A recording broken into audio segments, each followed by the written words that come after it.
का birthday gift लेने के लिए गौतम शहर की सबसे महंगी और लग्जरियस ज्वेलरी शॉप के सामने खड़ा था। ग्लास के पीछे चमक रहे करोड़ों के डायमंड नेकलेस को देखकर वो कुछ सोच ही रहा था कि तभी अबे ओ भिखारी की औलाद, क्या देख रहे हैं यहाँ पे? एक एक जेवर 5 लाख से शुरू होती है। तेरी औकात है क्या यहाँ पे? चल भाग यहाँ से।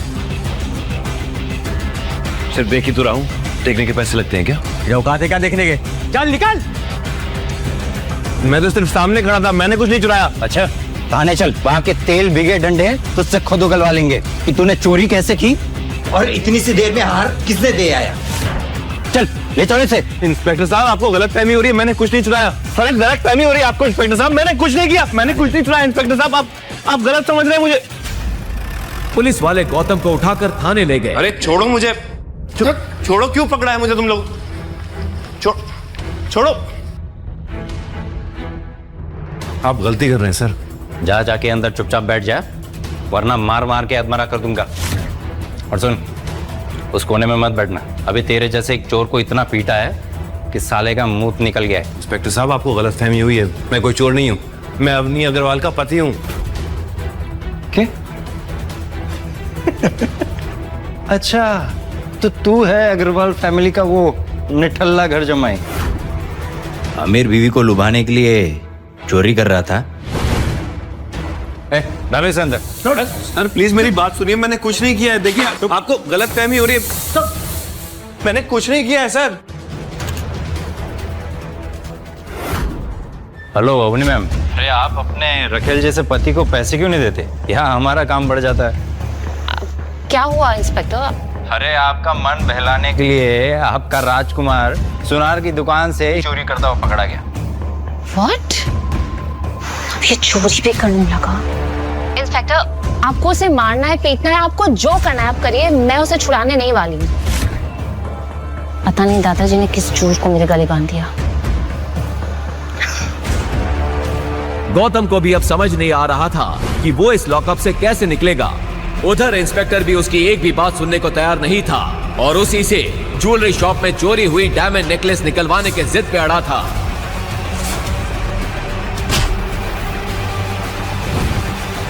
चोरी करता है। इंस्पेक्टर एक मोटा डंडा लेकर गौतम को पीटने के लिए बढ़ा, तभी पीछे से एक कड़क आवाज आई।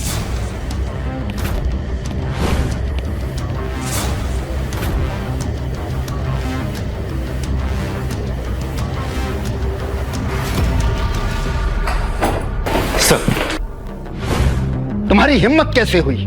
लगता है अपनी नौकरी और इस वर्दी से नफरत होने लगी है।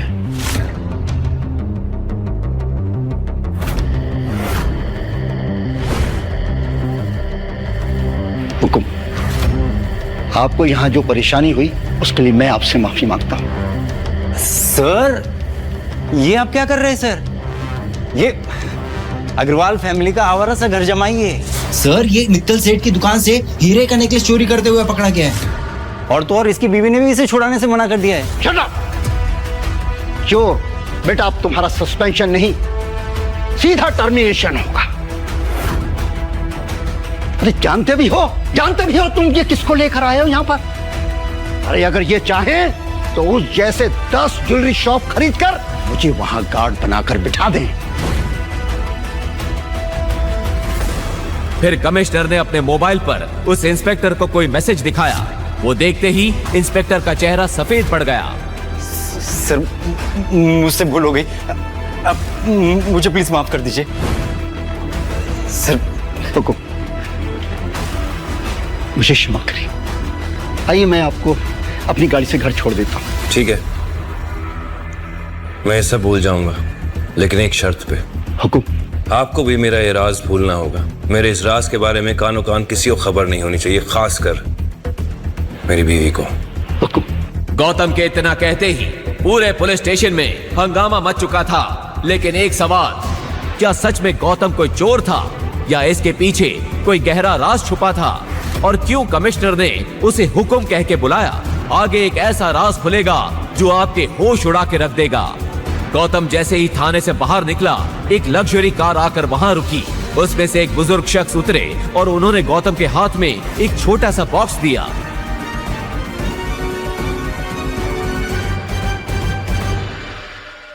गौतम जल्दी जल्दी अवनी की दादी साहब गायत्री देवी के बर्थडे वेन्यू पर पहुंचा।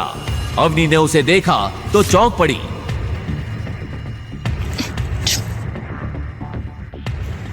यहाँ कहाँ से आ गए? चोर कहीं के। किसने छुड़ाया तुम्हें थाने से? वहीं पड़े पड़े सड़ जाते ना तो अच्छा होता। मैंने कोई चोरी नहीं की अवनी। ज्वेलरी शॉप के सामने खड़ा था, पुलिस ने पकड़ लिया। बड़ी मुश्किल से अपनी बेगुनाही का सबूत देकर आया हूँ। ठीक है ठीक है। ठीक, कैसी सस्ती से गिफ्ट दिखाकर लेकर आए हो तुम? कितनी सस्ती पैकिंग है। ठीक, पैकिंग मैटर नहीं करती है, उसके अंदर गिफ्ट क्या है वो मैटर करता है ना। तुम देखोगे तो चौंक जाओगी। अरे दादी का गिफ्ट है, तुम क्यों खोज रही हो? उनको खोलने दो ना। Fine, whatever. लेकिन जब बाकी सब गिफ्ट दे रहे हो ना तो तुम चुपके से अपना बॉक्स साइड में रख देना, ओके? पता नहीं दादाजी ने किस जन्म का बता लिया मुझसे। मुझे जैसे करोड़पति लड़की की शादी तुम जैसे गरीब के साथ करवा दी। ना पैसे है ना इज्जत। चले अम्मी? खड़ी क्यों, जाओ। थैंक यू बेटा। और तभी उस पार्टी में चार चांद लगाने आई अवनी की cousin Shanaya. Expensive black dress पहने, हाथ में गोल्डन गिफ्ट लिए। जैसे ही उसने एंट्री ली, पूरी पार्टी की नजर उसी पर टिक गई। सबके बीच से गुजरती हुई वो सीधा दादी साहब की तरफ बढ़ गई। अरे शनाया, तुमको क्या जरूरत थी गिफ्ट लाने की? दादी क्या बात कर रहे हो? आपका बर्थडे और मैं खाली हाथ आ जाऊं? बिल्कुल भी नहीं। देखो देखो, इम्प्रेस हो जाओगे। ऐसी बात है, फिर तो देखना पड़ेगा।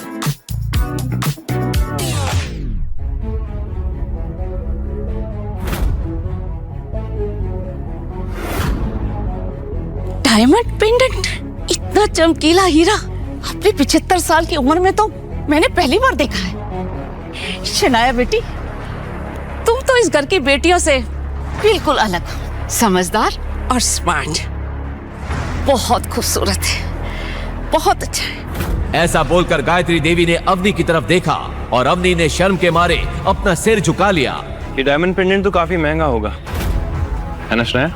हाँ, पूरे 1.5 करोड़ का है। लगता है तुम्हें किसी ने उल्लू बनाया है। 5 लाख का पेंडेंट 1.5 करोड़ में बेच दिया। कुछ भी। और वैसे भी जो लोग खुद की जेब में 500 रुपए का नोट लेकर घूमते हैं ना, वो किसी और को लाखों करोड़ों का ज्ञान नहीं दिया करते। तू इस पार्टी को खराब करने आया। खुद तो निठल्ला है और डायमंड का दाम गलत बता के मेरी पोती को सबके सामने जलील करता है। दादी साहब, मुझ पे भरोसा नहीं है तो मिस्टर पारेख से पूछ लीजिए। वो तो राजस्थान के सबसे बड़े डायमंड मर्चेंट है ना। मिस्टर पारेख,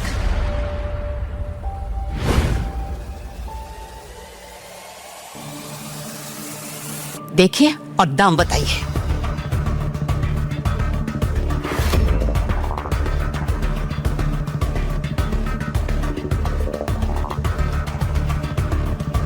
किसी ने नकली डायमंड को असली डायमंड की तरह तराशने की कोशिश की है।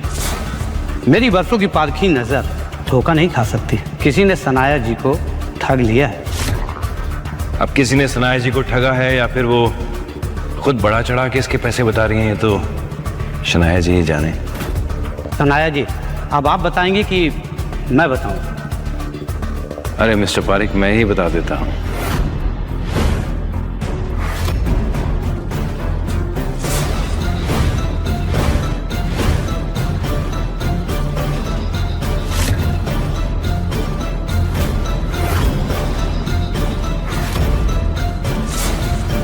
सॉरी सॉरी सॉरी सॉरी, तुम्हारा पेंडेंट डायमंड का नहीं, कांच का है।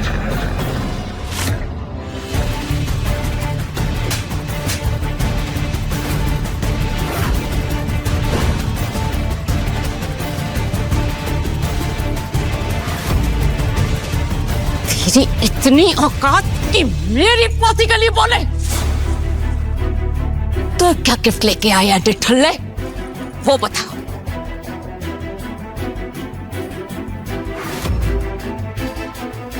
ये भी 2 कौड़ी का होगा। मिस्टर पारेख, मौका लगे तो इस तोहफे को भी परख लीजिएगा। आज से, बल्कि अभी से, मैं इस अग्रवाल खानदान से सारे नाते तोड़ता हूं। दादी साहब, थप्पड़ नहीं मारना चाहिए था। जिस कुत्ते को आपने 2 साल तक पाला वो आज ये घर छोड़ के जा रहा है। लेकिन एक दिन आएगा कि आप खुद अपने घुटनों के बल बैठ के माफी मांगेंगे, तब बात करेंगे। अपने कहे इन शब्दों के गुरूर में गौतम पार्टी से चला गया। उसके इस तेवर से पार्टी में आए मेहमानों का मनोरंजन तो हुआ ही था, लगे हाथ अवनी की बेइज्जती भी हो गई थी। गौतम, लेकिन गायत्री देवी को पहली बार गौतम की बातों में एक रॉयल अंदाज दिखा था।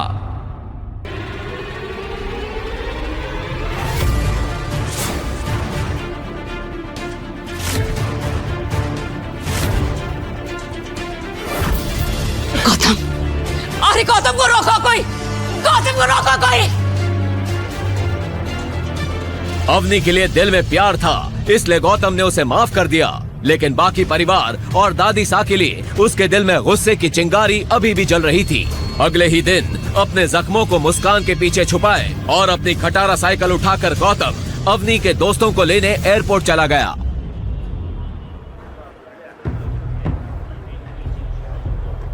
प्लेन लैंड करे 20 मिनट हो चुके थे। अवनी के दो दोस्त एयरपोर्ट पर गौतम का वेट कर रहे थे। यार रिया, क्या हुआ तेरे उस फ्रेंड के पति का? देखना अभी तक आया नहीं। आई नो, आता ही होगा। यू नो मेरी फ्रेंड है ना अपनी, वो बहुत अमीर है। 12 to 15 तो उसके पास कार्स है, चूज ही नहीं कर पा रही होगी कि आज कौन सी लेके जाए। तभी वहाँ खुद अवनी कैब से आ पहुंची। Hi, how are you? Good, and I'm so sorry. I'm late. Gautam, एक minute, I'll just call him. Hello Gautam, कहाँ हो तुम? तुम्हें यहाँ मुझसे पहले होना था ना? बस अपनी में आई गया। और क्या हुआ? तुम ऐसे हाफ क्यों रहे हो? हाँ पहुंच रहा हूँ। जल्दी आओ। He's just coming. अभी आ रहा है।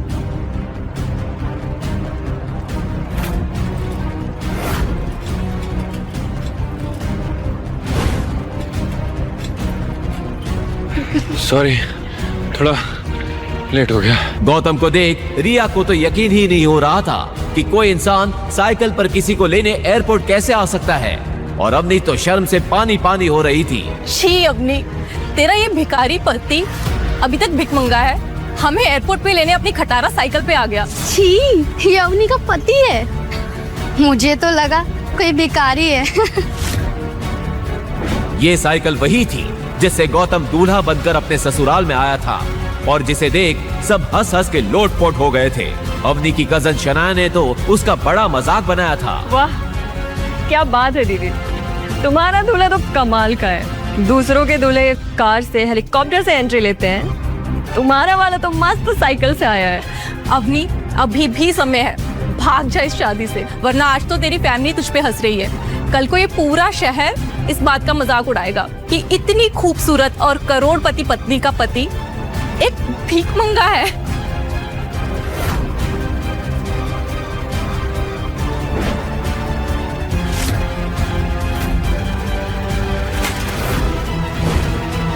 तुमने क्या कसम खा रखी है गौतम कि सबके सामने मेरी नाक कटाओगे?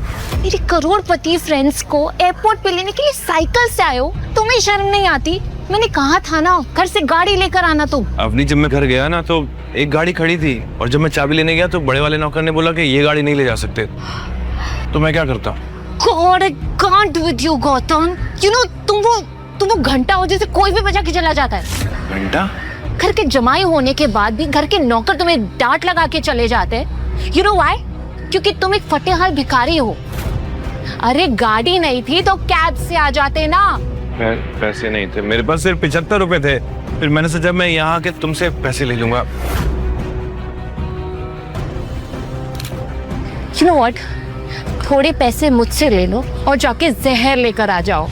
तुम जैसे भिखमंगे पति होने से बेटर है कि मैं मर जाऊं। You know what? अभी हम शहर के सबसे बड़े होटल उमेद भवन जा रहे हैं। तुम वो सामान गाड़ी में रखोगे और फिर अपनी साइकिल से पीछे पीछे आओगे और वहां रूम में सामान रखवाओगे। यही तुम्हारी सजा है। अवनी की सहेलियों की हंसी और तानों के बीच गौतम ने बिना कुछ कहे सारा सामान गाड़ी की डिक्की में रखा और चुपचाप सिर झुकाए अवनी के सामने जाकर रुक गया। और तुम अपनी खटारा साइकिल लेकर हमारे पीछे पीछे आओ।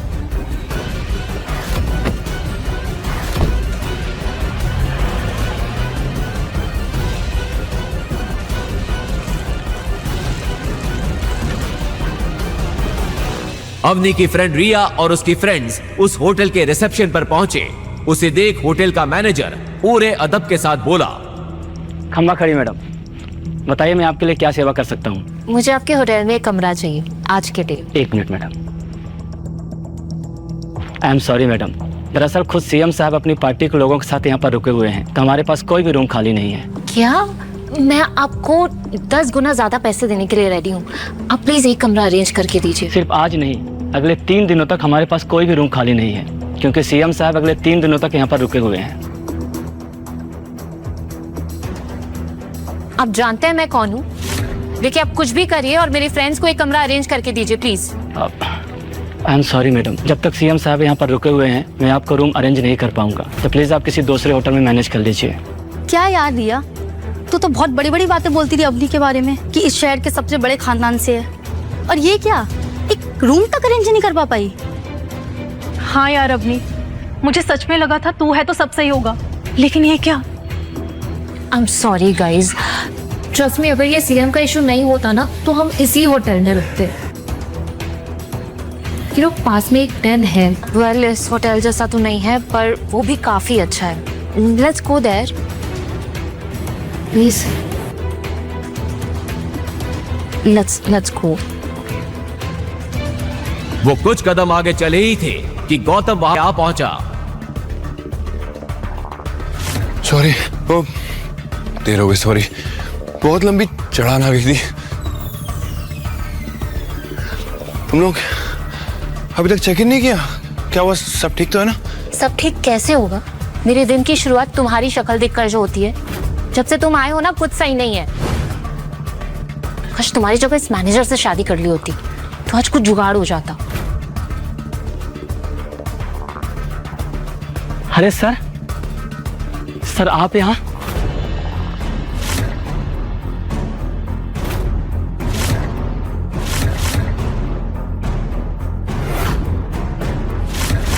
सर आप यहाँ हमारे गरीब खाने में? सर हम धन्य हो गए सर, सर हमारा सौभाग्य सर कि आप सर यहाँ पर आए। सर अब आप आ ही गए हैं तो मैं आपको अपने होटल का सबसे लग्जरियस रूम बुक कर देता हूँ। ये क्या बकवास है? हमारे लिए आपके पास अगले 3 दिन तक कोई कमरा नहीं है, और इस भिखारी के लिए स्पेशल रूम। हाउ? क्या कहा आपने? भिखारी? लगता सर के बारे में आपको मालूम नहीं है गौतम साहब। और इससे पहले कि वो मैनेजर आगे कुछ कहता कि अंदर खबर फैल गई। जैसे ही अंदर खबर फैली कि गौतम उमेद भवन में आया है, अंदर से राज्य के सीएम गौतम सर अपने सभी नेताओं के साथ बाहर आए। और फिर जो हुआ उसे देखकर तो अवनी, रिया और उसकी सहेलियां लगभग बेहोश हो गईं।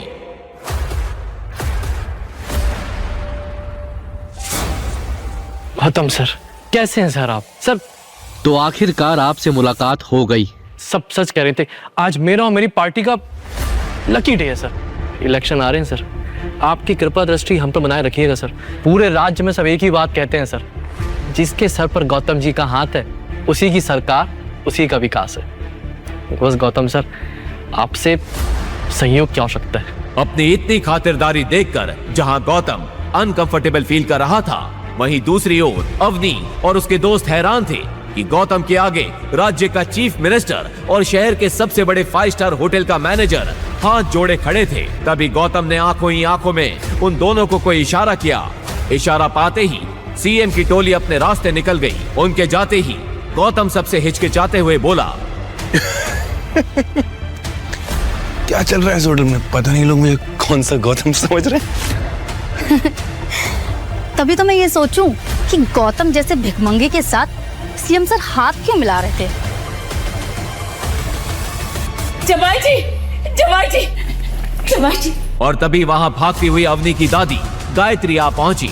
उनके हाथ में अब तक गौतम का दिया हुआ गिफ्ट था। जमाई जी, हमें माफ कर दीजिए, हमसे बहुत बड़ी भूल हो गई। हमारे घर में हीरा था और हमने उसकी कदर नहीं की। जब तुम्हारा तोहफा देखा तब मुझे समझ में आया कि हम कितने बड़े बेवकूफ थे। अरे तुम्हारा तोहफा तो करोड़ों रुपयों के हीरे जवाहरात से भी ऊपर है। हमसे बहुत बड़ी भूल हो गई, हमें माफ कर दो जवाई जी, हमें माफ कर दो।